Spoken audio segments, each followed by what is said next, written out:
Olá, estimada pessoa, aquele forte abraço. Vamos falar agora sobre o raio-x de direito tributário quanto ao tema competência tributária, o que é mais cobrado em provas. É muito importante você estudar de maneira otimizada para você não perder tempo. Nesse tema, a banca gosta de cobrar o artigo 6º do Código Tributário Nacional, o CTN. Nesse artigo fala sobre a natureza jurídica dessa competência tributária. E qual é a natureza jurídica?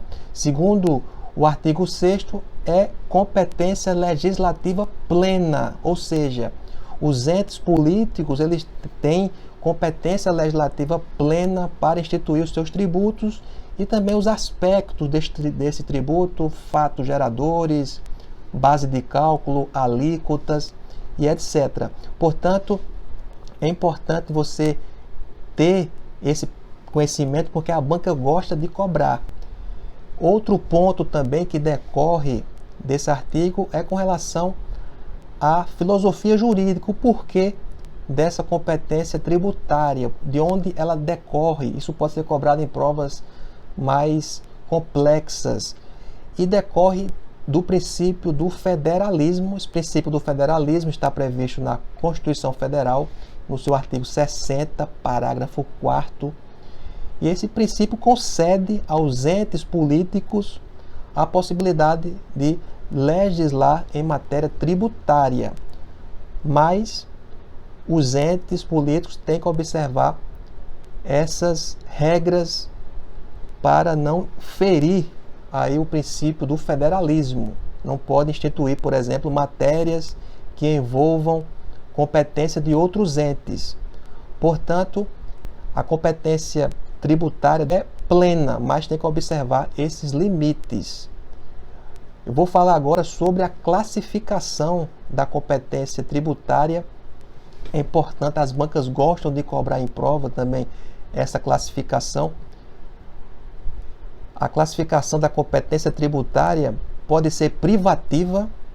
A competência privativa é a competência que possui entes federativos para instituir os seus próprios impostos nos termos estabelecidos pela Constituição Federal. Outra classificação que também é cobrada em prova é a competência comum. É a competência tributária comum às taxas e contribuições de melhoria. Aqui, ou seja, a União, os estados, municípios ou Distrito Federal poderão ser os sujeitos ativos das taxas ou contribuição de melhoria, ou seja, dos mesmos tributos, guardado, entretanto, o vínculo entre o tributo e o serviço prestado ou a atividade exercida. Outra classificação, estimados, é a competência cumulativa. A competência cumulativa para a instituição de tributos se encontra incluída no artigo 147 da Carta Magna, que fala que compete à União em território federal os impostos estaduais e, se o território não for dividido em municípios, cumulativamente os impostos municipais. Ao Distrito Federal cabem os impostos municipais. Outra classificação que também é cobrada em prova é a competência especial.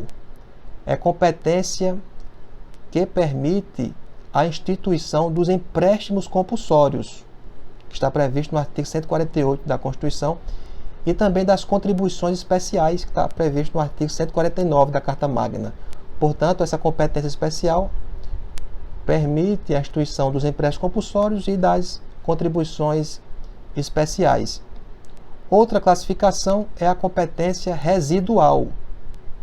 A competência residual ou remanescente, também pode ser cobrada em prova com esse nome, remanescente, está descrita nos artigos 154 e 195, parágrafo 4º.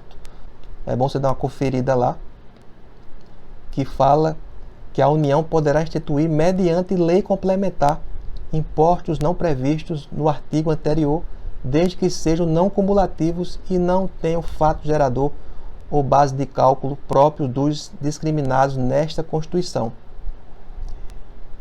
E, por fim, também há ainda a classificação extraordinária. a competência extraordinária, que está definida no artigo 154, inciso 2, e também no artigo 76 do CTN, do Código Tributário Nacional, que fala que a União poderá instituir, na iminência ou no caso de guerra externa, impostos extraordinários, compreendidos ou não em sua competência tributária, os quais serão suprimidos gradativamente, cessadas as causas de sua criação. Portanto, estimados, esses são temas importantes para a sua prova quanto ao tema competência tributária. Alguns pontos desses eu vou aprofundar em outros vídeos, mas para esse tema competência tributária você tem que ficar esperto quanto a esses artigos que eu mencionei aqui hoje, para você não cair nas pegadinhas da banca. Vamos para a próxima e siga no foco!